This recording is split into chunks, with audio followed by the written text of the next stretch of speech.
हमारे यहाँ अगर इस दुनिया में, भारत में हिंदू धर्म का अगर जनाजा निकलते हुए देखना है तो किसी हिंदू की शादी में चले जाओ। शास्त्र कहता है सूर्यास्त के बाद वेद के मंत्र पढ़े नहीं जा सकते। तुम राक्षसों की तरह अर्धरात्रि में विवाह कर रहे हो। अरे वो काल कुछ और था जब मुगल तुम्हारे यहां थे।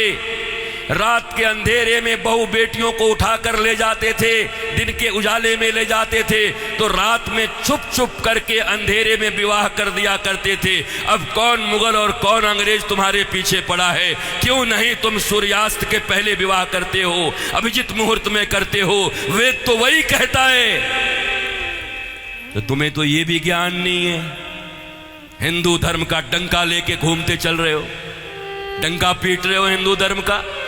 तुम्हारे विवाह में देवताओं का कितना अपमान होता है। अरे विवाह में दो प्रकार के कार्ड बनाओ।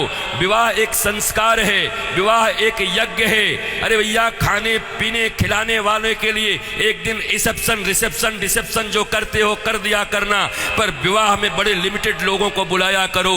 अपने अपने परिवार, वो भी जो सनातन संस्कृति को मानते हैं, पवित्र रहते हैं। विवाह संस्कार में देवता आते हैं तुम्हारे द्वारा किए गए यज्ञ के भाग को लेने के लिए। अरे नाक पोंछते हुए, कान खुजाते हुए, पता नहीं क्या क्या करते हुए अगर तुम किसी को भोजन दो तो तुम्हारा बच्चा भोजन नहीं करता। ऐसे ऐसे आंख करके बच्चे को दो। शी मम्मी, कितनी गंदी हो तुम। और देवता आते हैं तुम्हारे बेटे और बेटियों के विवाह में। वो एक यज्ञ होता है। कोई शराब पी के खड़ा होता है, कोई गांजा पी के खड़ा होता है, कोई गुटके खाए रहता है, चमड़े के बेल्ट पहने रहते हैं, जूते पहने रहते हैं। 3 घंटे तक दूल्हा उपवास नहीं रह सकता। कोई फूफा बन के पेप्सी ढकेल देता है, कोई जीजा बन के कोक ढकेल देता है। अरे आज 3 घंटे जो अपने सिया को, अपनी जानकी को पाने के लिए उपवास तक नहीं कर सकता, वो क्या पालेगा अपनी पत्नी को, धर्म पत्नी को? ये कोई विवाह है? ये कोई सनातन संस्कृति है? और इसी को तुम विवाह कहते हो। विवाह यज्ञ है, यज्ञ है। इसलिए हमारे यहां तलाक और डिवोर्स का कोई सिस्टम नहीं है। उनके यहां विवाह एक एग्रीमेंट है, आज हुआ है कल तोड़ देंगे। पर सनातन संस्कृति धर्म पत्नी और पति स्वामी, इस प्रकार की एक संरचना है। विष्णु और लक्ष्मी बताया जाता उनको। तुम कौन से विवाह कर रहे हो? अंग्रेजों के पिट्ठुओं, अंग्रेजों के गुलाम बड़े बन गए हो। भारत के पैसे खा करके उन पैसों से भारत को ये दिखा रहे हो अंग्रेजों और पाश्चात्य संस्कृति की तरह विवाह करके साधारण भारतीयों के मन में लोभ उत्पन्न कर रहे हो। और ये समाज के अग्रणी लोग बने हुए हैं, ये समाज के श्रेष्ठ लोग बने हुए हैं, ये समाज को दिशा दिखा रहे हैं, ये समाज को भोंडा प्रदर्शन कर रहे हैं, अपने दन का लोगों को दिखा रहे हैं। एक गरीब बेचारा विवाह करने में भी लज्जा करता है, इतना आडंबर बना दिया।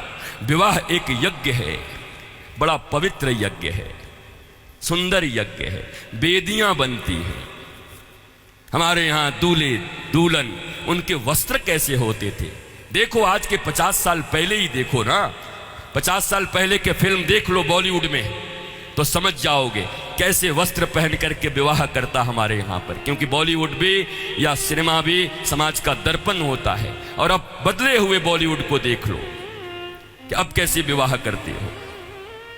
हमारे विवाह में हमारे वस्त्र, हमारे परिधान, फिर लेन देन इतना तो बनता है। 5 साड़ी तो बनती है, 21 साड़ी लगेगी ननद की। अरे कौन से ग्रंथ में लिखा है? कोई माई का लाल भारतवर्ष में किसी शास्त्र में मुझे दिखाए? कहां लिखा है ये लेन देन? तुम्हारी बुढ़िया पुराण में होगा।